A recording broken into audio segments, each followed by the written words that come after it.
আমরা আল্লাহ দ্বারা সুরক্ষিত, টেকনোলজি দ্বারা না। টেকনোলজি দ্বারা যদি সুরক্ষিত হইতো তাহলে একটা উদাহরণ দিই, শুধু একটা, যদি বুঝে আসে। জানি না বুঝে আসবে কিনা সবাই, একটু ধ্যান দিয়ে শুনলে হয়তো বুঝে আসবে। আমরা শ্বাস নেই আর ছাড়ি, এর মধ্যখানে দূরত্ব হইল, ডিস্টেন্স হইল, সময় লাগে নেওয়া আর ছাড়ার মধ্যখানে।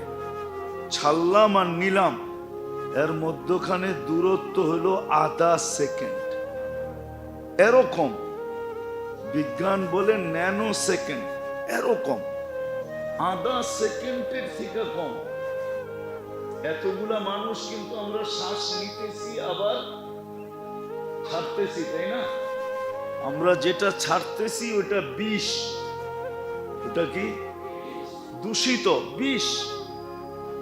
নিতেছি যেটা পিওর, ঠিক না? এই আধা সেকেন্ডের ভিতরে আমরা যেটা ছাড়লাম ওটাকে দূরে সরাইলো কে? আবার পিউরটা আমার নাকের নিচে দিল কে? যদি টেকনোলজির ব্যবহার হতো তাহলে প্রত্যেকেই বিরাট একটা মেশিন নিয়ে আসতে হতো, ঠিক না? মসজিদের দেওয়াল দুয়াল যা আছে, জানলা সালনা, এখন তো এসি ছেড়া রাখছেন, সব বন্ধ, সব কিছু খুলে দিতে হইতো, ঠিক না? কেননা দ্রুত পাস করতে হবে, দ্রুত বাহির করতে হবে, আবার দ্রুত নিয়ে আসতে হবে। যদি আসা নেওয়ার ভিতরে যদি 2-1 মিনিট লেগে যায়, কি কি আরে কি শেষ? মানেন? মনে হয় মানেন না। তাহলে বোঝা গেল কুদরত দিয়ে আল্লাহ সুরক্ষিত করে। আজ পর্যন্ত কেউ অভিযোগ করতে পারে নাই, চাই সে সাহারার মরুতে হোক, সেও অভিযোগ করতে পারে নাই যে আমি যেটা টানি ওটা পিউর না, আমি যেটা ছাড়ি ওটা দূষিত, আমি যেটা টানি ওই অক্সিজেন নেই, এটা পিউর। আল্লাহ কুদরত দিয়া করতেছেন। আর যদি সুরক্ষা না করতেন তাহলে 1 মাসের মাথায় আমাদের সবাইকে হাসপাতালে যেতে হতো।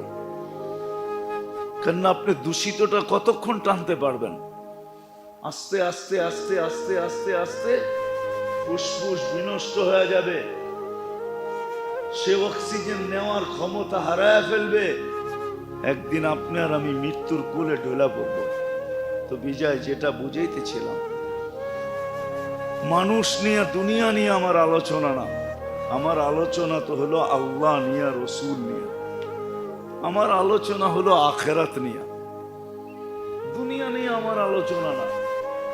কিন্তু বুঝানোর জন্য টাইনা নিয়ে আসলাম যে মানুষ মানুষকে মূল্যায়ন করে, মানুষের কাছে মানুষ মূল্যায়িত হয় দুনিয়ার বস্তুর মাধ্যমে। কিন্তু রব্বে কাবার কসম, যিনি আমাদেরকে অস্তিত্ব দিছেন আর সুরক্ষিত করেন, ওই আল্লাহর কাছে মানুষ মূল্যায়িত হয় আমলের দ্বারা। যার যতটুকু আমল, যত কোয়ালিটি ভালো, যত উন্নত, যত বেশি, আল্লাহর কাছে সে মূল্যায়িত তত বেশি, দামি তত বেশি। কেন আল্লাহ বয়স দেখেন না, বয়স দেখেন না, বয়স। হ্যাঁ, একটা সময় পর্যন্ত দেখেন, সেটা হলো বাচ্চার কথা ভিন্ন, প্রাপ্ত বয়স্ক না হওয়া পর্যন্ত ভিন্ন কথা।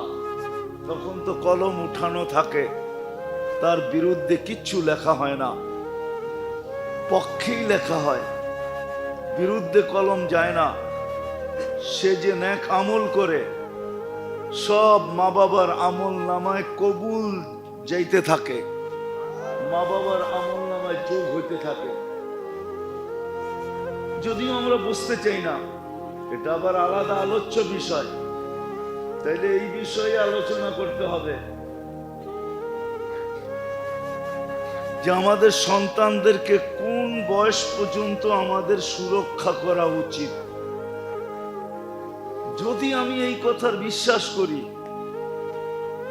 যে সন্তানের আমলনামা আমার আমলনামায় যোগ হবে, নেক আমল আমার আমলনামায় যোগ হবে, এই সন্তান আমার কাজে আসবে, তাহলে একটা সময় পর্যন্ত এদের জীবন আমাদের সুরক্ষা করা উচিত। কিন্তু আফসোস বুঝে আসে না বিদায় মাখনময় সময়টা, মাখনময় বলা কম হবে, মধুময় বলাও কম হবে। সবচেয়ে দামি সময়টা আমার সন্তানের যেটা, এটা আমি বিনষ্ট করি। বলবেন ওই সময়টা যদি না দেই তাহলে স্কুল কলেজে পড়বে, তো পড়বে কি করে? না, আপনি স্কুল কলেজে পড়ান, আমার কোনো আপত্তি নাই। আর স্কুল কলেজে যে ওই সময় পড়াইতে হবে এমন না, স্কুল কলেজে আপনি দেন, আমার কোনো আপত্তি নেই। দুনিয়ার দামি থেকে দামি কলেজে পড়ান, আমার কোনো আপত্তি নেই। কিন্তু আমার আপত্তি এই জায়গায় যে সময়টা মাখনময় ছিল, মধুময় ছিল, অনেক দামি ছিল, ইচ্ছা করলে পুরো আমার আমলনামায় নিয়ে আসতে পারতাম, ওই সময়টা যে আমি সন্তানের বিনষ্ট করলাম, সন্তানেরও বিনষ্ট করলাম, আমিও আমার জন্য আমার সন্তানেরও বিনষ্ট করলাম, আর আমিও আমার কাজে না গাইলাম। নির্বোধের পরিচয় যে দিলাম যে আমি নির্বোধ, আমি নির্বোধের যে পরিচয় দিলাম, বুদ্ধিহীনতার যে পরিচয় দিলাম, আফসোস হলো এটা নিয়ে, আর কিছু নিয়ে আফসোস না। তো যেটা বুঝাইতেছিলাম মেরে দোস্ত, আল্লাহ করুক বুঝে আসুক, আমাদের সকলের বুঝে আসুক যে আল্লাহ আমাদেরকে অস্তিত্ব দিছেন, যিনি আমাদেরকে সুরক্ষা করতেছেন, যিনার কাছে আমরা অচিরেই সবাই চলে যাব। ওই আল্লাহর কাছে মানুষের মূল্য, রব্বে কাবার কসম, দুনিয়ার যা দ্বারা মানুষ মূল্যায়িত হয় সেটাকে বংশ বলেন, বুলি বলেন,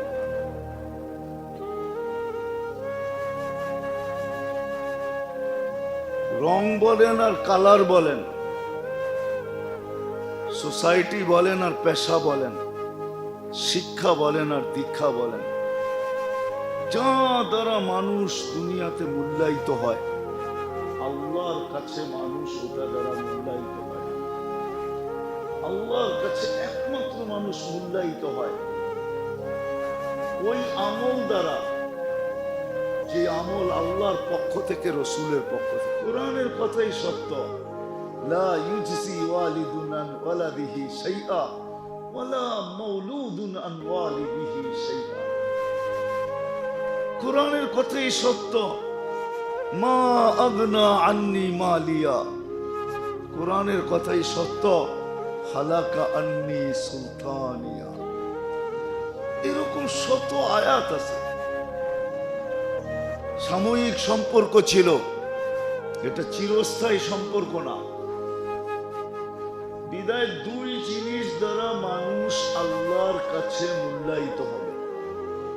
কথা মনে হয় লম্বা হয়ে যেতেছে, আমি গুছায় নিয়ে আসতেছি। আল্লাহ করুক আজকে বুঝে আসুক। দুই সম্পর্কই চিরস্থায়ী, আর কোন সম্পর্ক চিরস্থায়ী না। একটা হলো দিনদারির সম্পর্ক চিরস্থায়ী, হাদিসের ভিতরে আছে বিদায় বলতেছি, কোরআনেও আছে, ওয়া ইন্না কুরআনাল ফাজরি কানা মাশহুদা। যার জীবনে কোনোদিন ফজরের নামাজ ছুটে নাই, তাকে বলা যাইতে পারে গ্যারান্টি দিয়া যে জান্নাতি। হ্যাঁ হ্যাঁ, ফজরের নামাজ যার জীবনে ছুটে নাই, কেননা ফজরের নামাজ কবর থেকে নিয়ে জান্নাতের গেট পর্যন্ত সর্বক্ষেত্রে ওই নামাজির পক্ষে দাঁড়াবে। তাফসীরের কিতাবে আছে, সুদর্শন যুবকের রূপ নিয়ে দাঁড়াবে। শুধু সুদর্শন যুবক না, বডি বিল্ডার যুবকের রূপ নিয়ে দাঁড়াবে। কুস্তিগির আছে না, যে ওকে কেউ পরাস্ত করতে পারে না, এরকম যুবকের রূপ নিয়ে দাঁড়াবে। আর মুর্দাকে, ব্যক্তিকে বলবে তুমি আমার পিছে দাঁড়ানো থাকবে, যা করার আমি করব, তুমি শুধু দেখতে থাকবে, তুমি চুপ থাকবে, কোনো কথার জবাব তোমাকে দিতে হবে না, আমি দিব। আমি সর্বক্ষেত্রে সবাই জিজ্ঞাসা করবে তুমি কে, সব জায়গায় মধ্যখানে এসে দাঁড়ায় যাও তো বলবে আমি ফজরের নামাজ। তো যেটা বুঝাইতেছি না, মানুষের মূল্য আল্লাহর কাছে দুই জিনিসের ভিত্তিতে। দুই জিনিসের ভিত্তিতে, একটা হলো আমল, আর আরেকটা হলো চিরস্থায়ী সম্পর্ক। যে সম্পর্কগুলা চিরস্থায়ী, ক্ষণস্থায়ী না। একটা দেখাইলাম, যার ফজরের নামাজ কখনো ছোটে না, কোরআনের সাথে যার সম্পর্ক, পড়তে না পারো কিন্তু ডেলি এমন দিন যায় না যে কোরআনকে হাত না লাগায়, মহব্বতে চুমা না দেয়, চোখে না লাগায়, মাথায় না রাখে, বুকে চাইপা না ধরে, এরকম দিন তার যায় না। কোরআনকে যখনই দেখে, যখনই কোরআনের কাছে যায়, মসজিদে আসে, ঘরে যায়, সারা দিনে কোরআনকে একবার না একবার হলেও মহব্বতে বুকে চেপা ধরে, পড়তে না পারে। কোরআনের মহব্বত চিরস্থায়ী। শুধু শুধু বলেন না শাফিআন ওয়া মুশাফফা, কোরআন সুপারিশ করবে এবং তার সুপারিশ গ্রহণ হবে, এটাই আল্লাহর ওয়াদা। পড়তে না পারো, হ্যাঁ আমি জানি আমার সমাজের 70% মানুষই কোরআন পড়তে জানে না, 50% তো হবে। 50% মানুষ আমার সমাজের জাতির কোরআন পড়তে জানে না, তাতে কিছু আসে যায় না। দেখার বিষয় হলো সে ডেলি কোরআনকে মহব্বত করে কিনা, কোরআনকে মহব্বত করে কিনা। ইতিহাসের পাতায় লেখা আছে, লেখা এখনো লেখা আছে, খেলাফতে উসমানিয়ায় তুর্কিয়া 600 বৎসরের রাজত্ব ছিল তুর্কিদের, এরা ওসমানী রাজত্ব বলতো। পর্তুগাল এদের প্রথম সর্দার ছিল। এ যখন মুসলমান হয় তো যেই কামরা একে রাখা হয়েছিল, ওইখানে একটা কিতাবও রাখা ছিল। সে জিজ্ঞাসা করছে এটা কি, তো বলছে এটাই তো আল্লাহর কালাম, কোরআন। তো সে সারা রাত্র কোরআন মাথায় নিয়ে দাঁড়ায় ছিল। ইতিহাস উঠান, সারা রাত্র দাঁড়ায় ছিল যে আল্লাহর কালাম এইখানে আমি ঘুমাই কি করে। তার দিলের ভিতরে এরকম ধাক্কা লাগছে, দুনিয়া এটাই বলে কোরআনের ইজ্জতের কারণে আল্লাহ তাদেরকে 600 বৎসরের রাজত্ব দিয়েছে। সুফিয়ানে সৌরি রহমতুল্লাহ আলাই 4 পিরালি সিলসিলা যেখানে যায় এক হয়ে যায়, কাদেরিয়া, চিশতিয়া, নকশেবন্দিয়া, মুজাদ্দিদিয়া, 4টা যেখানে যায় এক হয়ে যায়, এক জায়গায় যায় মিলা যায়, ওটা হলেন সুফিয়ানে সৌরি রহমতুল্লাহ আলাইহি। উনি উস্তাদ ছিলেন আলী রাদিয়াল্লাহু তাআলা, ছাত্র ছিলেন আলী রাদিয়াল্লাহু তাআলা আনহু। খেলাফত পাইছেন উনি আলী রাদিয়াল্লাহু তাআলা আনহু থেকে। ওনাকে একদিন স্বপ্নে দেখানো হয়েছে যে অমুকের জানাজা পড়ায় আসো। তো উনি সারা রাস্তায় ভাবতে ভাবতে গেছেন যে লোকটা এমন কি আমল করলো, জানা উচিত যে আমাকে বলা হইতেছে এমন কি আমল করলো, যে আমাকে বলা হইতেছে জানাজা পড়ানোর জন্য, এমন কি আমল করলো, কি আমল করলো এরকম। এলাকার মানুষকে জিজ্ঞাসা করছে, এলাকার মানুষ বলছে সাধারণ ব্যক্তি ছিল আমাদের মতো, কোনো বিশেষত্ব তো আমাদের জানা নাই। তো ভাবছে এলাকার মানুষের থেকে গোপন তথ্য পাওয়া যাবে না, দেখি বাড়িতে জিজ্ঞাসা করি। তো বাড়িতে জিজ্ঞাসা করছে এমন কি আমল ছিল। তো বাড়ির মানুষও বলতেছিল সাধারণ ছিল, তেমন কোনো বিশেষত্ব ছিল না। তো স্ত্রী ভিতর থেকে একজনের মাধ্যমে বলতেছিলেন যে হ্যাঁ একটা বিশেষ আমল ছিল, জানি না ওটা আল্লাহর কাছে গ্রহণযোগ্য হচ্ছে কিনা। সে কোরআন পড়তে জানতো না, কিন্তু ডেলি কোরআনকে নিত আর পৃষ্ঠা উল্টাইতে থাকতো, আর কখনো বুকে লাগাইতো, কখনো চোখে লাগাইতো, কখনো চুমা দিত, আর চোখের পানি ছেড়া বলতো কালাম রব্বি, আল্লাহ মামার রবের কালাম, আফসোস আমি পড়তে জানি না। তো সুফিয়ানে সৌরি রহমতুল্লাহ আলাইহি বলতেছিলেন ওয়াল্লাহি হাদা হুয়া, এটার কারণেই মনে হয় এর মর্তবা এত উপরে। আর সত্য কিন্তু এটা। আহমদ ইবনে হাম্বল রহমতুল্লাহ আলাইহি 99 বার আল্লাহকে স্বপ্নে দেখছেন। তো উনি 99 বার পর্যন্ত দেখার পরে মনে মনে উনি ভাবতেছিলেন 100 বার যদি পুরা হয় তো আল্লাহকে একটা জিনিস জিজ্ঞাসা করব। তো যেদিন 100 পুরা হয় তো উনি আল্লাহকে জিজ্ঞাসা করেন আপনার নৈকট্য লাভ করার জন্য সবচেয়ে বড় জিনিস কি, সবচেয়ে বড় মাধ্যম কি? আল্লাহ বলছিলেন আহমদ কোরআন আল্লাযী খারাজা মিন্নি, কোরআন যেটা আমার ভিতর থেকে বাহির হয়েছে। চিরস্থায়ী সম্পর্ক, ক্ষণস্থায়ী না। আজকে আফসোস তো এটাই আমার, যে আমরা সম্পর্কে বড় লালায়িত, দুনিয়ার বড় বড় ব্যক্তিত্বের সাথে সম্পর্কের জন্য আমরা বড় লালায়িত, সেলফির জন্য বড় লালায়িত, সম্পর্কের জন্য বড় লালায়িত। পিছনে ঘুরতে থাকে, না জানি কত জুতা ক্ষয় হইতে থাকে। দুনিয়ার ব্যক্তিত্বদের পিছনে ঘুরা সম্পর্ক গড়া, এটা কতক্ষণ? ক্ষণস্থায়ী। যতই সম্পর্ক গড়ি না কেন, সত্য তো এটাই, ফেরেশতার কথাই তো সত্য।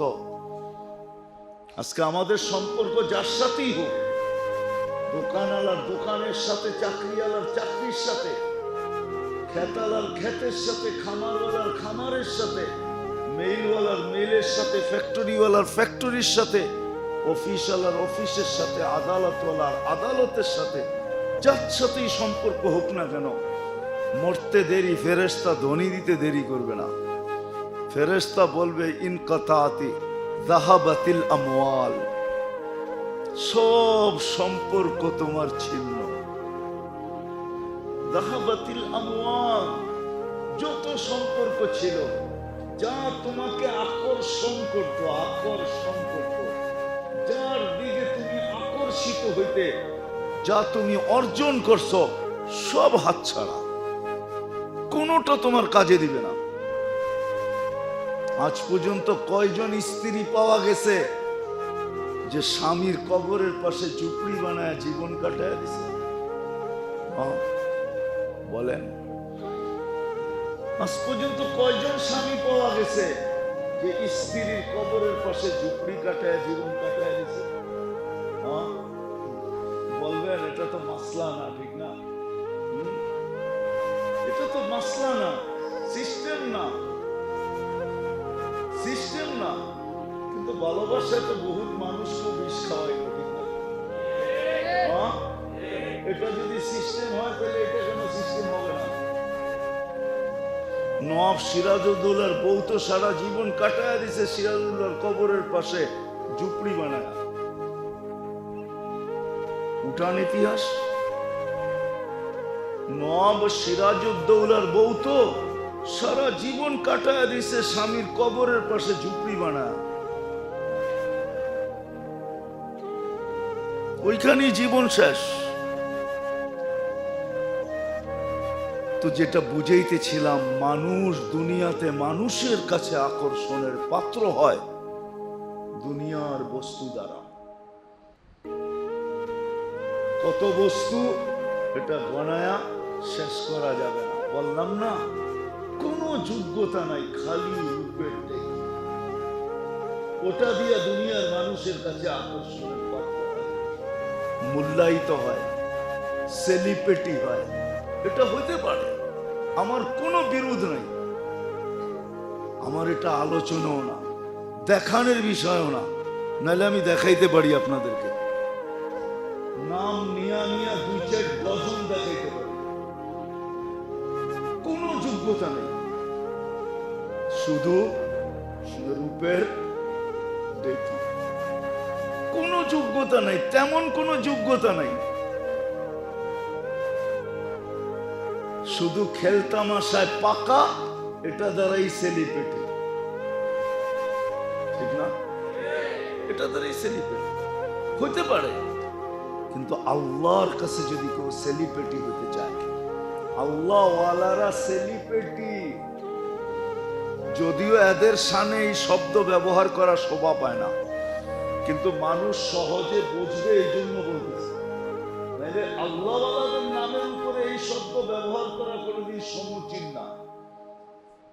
আল্লাহ ওয়ালারা আল্লাহর কাছে সেলিব্রিটি, আল্লাহর কাছে দামি, শুধু আমল দ্বারা আর চিরস্থায়ী সম্পর্ক দ্বারা।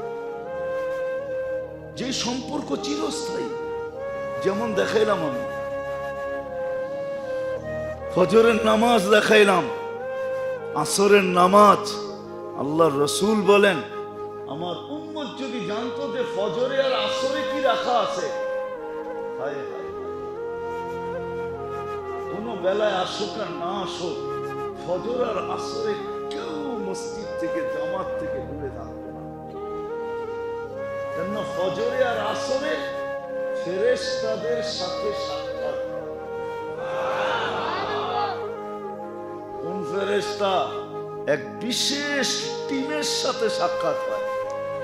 কেননা দুনিয়া ফেরেশতাদের শিফট, এই জগৎটা দুনিয়াটাকে পরিচালনা করার জন্য 2 বার শিফট চেঞ্জ হয়, একবার আসরে, একবার ফজরে। যারা আসরে আসে এরা ফজরে চলে যায়, আবার যারা ফজরে আসে এরা আসরে চলে যায়।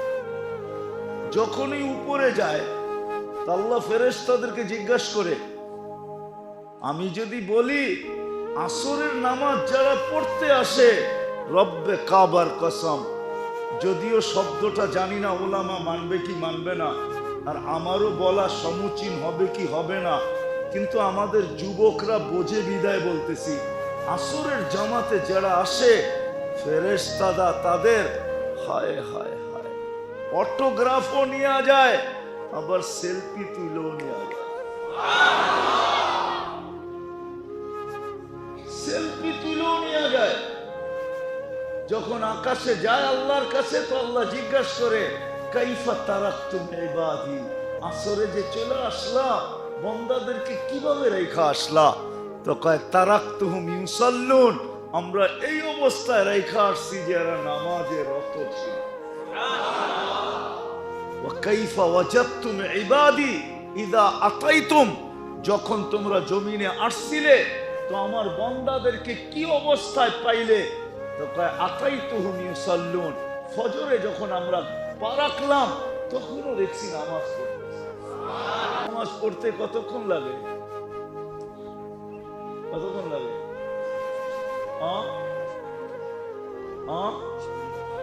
আচ্ছা, আধা ঘন্টা ধরলাম, ঠিক না? ইমাম সাহেব 20 মিনিট 15 মিনিট নিল, 10 মিনিট নিল বা 15 মিনিট নিল, আমরা সুন্নত বেতের পড়তে 15 মিনিট লাগাইলাম, তাহলে টোটাল কত? আপনাকে কি আধা ঘন্টার সওয়াব দেওয়া হয়? কতক্ষণ দেওয়া হয়? কতক্ষণ? আধা রাত্রের সওয়াব লেখা হয়। ফজর পড়লে বাকিটা যোগ করা হয়। আর যদি ফজর না পড়তে পারে এর ভিতরেই উঠে চলে যায়, আল্লাহ উঠায় আনেন তো তাকে ইবাদতের ভিতরে গণ্য করা উঠানো হয়। যে সে ইবাদতের ভিতরে ছিল, কিসের ভিতরে? আমরা ইবাদতের ভিতর থেকে উঠে নিয়ে আসছি। বলেন, যাকে ইবাদতের ভিতর থেকে উঠায় নেওয়া হয় তাকে কোথায় রাখা হয়? হ্যাঁ, কোথায়? সত্য তো, একমত তো? হ্যাঁ, তাহলে বলেন, শুধু এতটুকুই না, এতটুকুই না, আল্লাহ চায় এশার নামাজ কেন জানেন? এশার নামাজ এই জন্যই, কারণগুলার ভিতরে এটাও একটা কারণ যে আল্লাহ চায় যে তুমি এশারের পরে ঘুমায়া যাবে, সর্বশেষ তোমার ঘুম যেন তোমার আমার কথার মাধ্যমে। এশারের সময় কার সাথে কথা বলছি? এই জন্য ওলামাদেরকে জিজ্ঞাসা করেন, এশারের পরে দুনিয়ার ফালতু কথা বলা নিষেধ, দুনিয়াবি জিনিস নিষেধ। আর আমরা তো সবচেয়ে মুখ্যম সময়ই পাই এশারের সময়, এশারের পরে, ঠিক না? কি হ্যাঁ, কি বলেন? মনে হয় বোঝেন না। কি বুঝা জি, কি বুঝা যে জি বলতেছেন? আল্লাহ জানে কি বুঝা জি বলতেছেন। আমরা তো মুখ্যম সময়ই পাই এশারের পরে, ঠিক না? কেমনে বুঝলেন? হ্যাঁ, এশারের পরেই তো টেলিভিশনটা ঠিক মতো দেখা যায়, চ্যানেলগুলা ঠিক মতো ঘুরানো যায়। এর আগে তো ঘুরানো যায় না, এর আগে তো দুনিয়ার কাছে অনেক কাজ কামে ব্যস্ত। এশারের পরে তো মোটামুটি রিল্যাক্স হয়ে যায়, তখন এই রিমোটটা নিয়ে বসে দেখি কোন চ্যানেলে কি আছে। যদি বলে আপনি চ্যানেল ঘুরাইতেছেন কেন? না, 12:30টার খবরটা দেখা তো ঘুমাবো, এই জন্য একটু চ্যানেলগুলা দেখি কি রাখা আছে, কোথায় কি আছে। রাগ হয়ে গেলেন? অথচ দুনিয়াবি কথা এশারের পরে নিষেধ। আরবিতে একটা প্রবাদ বাক্য আছে, নাম বদরি কুম বদরি। আরবির প্রবাদ বাক্য, নাম বদরি, ঘুমা তাড়াতাড়ি, কুম বদরি, উঠ তাড়াতাড়ি। এসব পরেই ঘুমায় যাও, ফজরের আগে উঠা যাও। এটা সারমর্ম হলো, এটা আরবিতে প্রবাদ বাক্য। নাম বদরি কুম বদরি আনতা তাবিবু নফসিকা ওয়ালা তাদরি। তুমি তোমার ডাক্তার হয়ে যাবে, তুমি জানবেও না যে তোমার চিকিৎসা তোমার এই দুই আমল দ্বারা হইতেছে। আরবির মশহুর প্রবাদ বাক্য, নাম বদরি কুম বদরি আনতা তাবিবু নফসিকা ওয়ালা তাদরি। তোমার কোনো ডাক্তারের কাছে যেতে হবে না, তুমি তোমার ডাক্তার হয়ে যাবে। এসব পয়রা তাড়াতাড়ি ঘুমায় যাও, আর শেষ রাত্রে জলদি জলদি উঠা যাও। তাইলে তুমি তোমার ডাক্তার, কোন ডাক্তারের কাছে তোমার যেতে হবে না। তোমার স্বাস্থ্য চাঙ্গা থাকবে, সুস্থ থাকবে, বয়সের ছাপ তোমার উপরে পড়বে না। আর আজকে আমরা 12:30টার খবর দেখা ছাড়া ঘুম হয় না। খায় কয়টায়? 1টার সময় খায়। হ্যাঁ, খায়া যা পায় তাই খায়। খাওয়া টাওয়ার পরে আবার 1 কাপ দুধ চাও খায়, ঠিক না? খায়া লয়া পরে ঘুমায়, বাস শরীরও ঘুমায় গেছে, পেটও ঘুমায় গেছে, ওইটা আর হজম হয় নাই। সকাল না হইতেই ফুড পয়জন হয়েছে, বড় বড় হাসপাতালে নিয়ে গেছে। যা খাইছে তার 100 গুণ বেশি ডাক্তাররা উঠায়া নিয়া বান্ডেল নিয়া তারপরে লেখা দিছে ফুড পয়জন, অসুবিধা নেই, এটা খাইলে ঠিক হয়ে যাবে। কিন্তু বান্ডেল কয়েকটা এর ভিতরে কমপ্লিট নেওয়া হয়ে গেছে, ঠিক না? যেটা বুঝাইতেছিলাম মেরে দোস্ত, আমি শেষ জায়গায় চলে আসছি, যেটা বুঝাইতেছিলাম,